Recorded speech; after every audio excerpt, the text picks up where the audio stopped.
વડોદરાના છાણી વિસ્તારમાંથી વહીવટીતંત્રની pre monsoon કામગીરી અને બાંધકામની ગુણવત્તાના લીરે લીરા ઉડાડતી એક ચિંતાજનક ઘટના સામે આવી છે.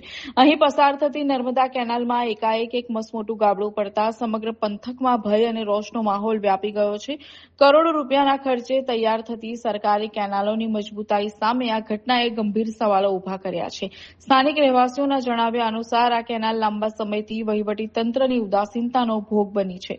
ભૂતકાળમાં પણ આ જ કેનાલમાં અવારનવાર અકસ્માતો સર્જાયા છે, જેમાં કેટલાય નિર્દોષ લોકોએ પોતાના જીવ ગુમાવ્યા હોવાના ચોંકાવનારા આક્ષેપો થઈ રહ્યા છે. આટલી ગંભીર હોનારતો અને મોતના આંકડા છતાં તંત્ર હજી સુધી ઘોર નિંદ્રામાં હોય તેમ લાગી રહ્યું છે. કેનાલની આસપાસ સુરક્ષા માટે કોઈ પ્રોપર ફેન્સિંગ કે અન્ય સેફટીના પગલાં લેવામાં આવ્યા નથી.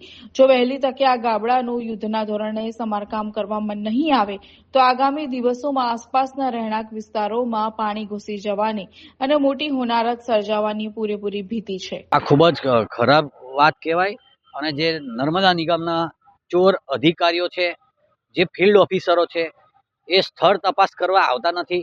ખરીદના દર 5 વર્ષે કે 3 વર્ષની અંદર પાણી રોકી અને જે ખાડા પડી ગયા હોય, ગોબા પડી ગયા હોય કે લીકેજ સિમેન્ટ લીકેજ દિવાલ લીકેજ થઈ ગઈ હોય તેનું મરમ્મત કરવાની હોય.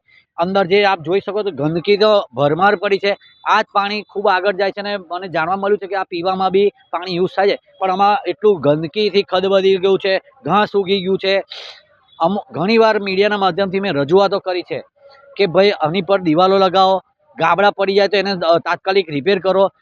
મીડિયાએ કાલે જાણ કરતા એ લોકોનું ધ્યાન દોરાયું અને એ લોકોએ પાણી રોકી દીધું, પણ હજુ સુધી એ ગાબડું પડ્યું છે મોટું, એમાં હજુ સુધી રિપેરિંગનું કામ ચાલુ કર્યું નથી. લાખો લોકો આ નર્મદાનું પાણી છે એ ઘણું આગળ જાય છે અને લોકોને પીવા માટે બી આ પાણી લોકો યુઝ કરે, પણ તેમાં અત્યારે જો આ પાણી સુકાઈ ગયું છે તો અંદર ગંદકીથી ખદબદી ગયું છે. કોઈ અહીંયા ઊભો રહે તો ગંધથી મરી જાય એટલી ખરાબ ગંધ આવી રહી છે. એટલે આ જે ભ્રષ્ટાચાર અધિકારીઓ છે તંત્રના, નર્મદા નિગમના, એ લોકો પર કાયદેસરની કાર્યવાહી કરવી જોઈએ. અને આ જે સ્વચ્છ ગુજરાતની વાતો કરે છે સરકાર, તેમાં આ જોઈ શકે છે કે અહીંયા એને સ્વચ્છતા કરી જાય તેવું અમારી માંગણી છે.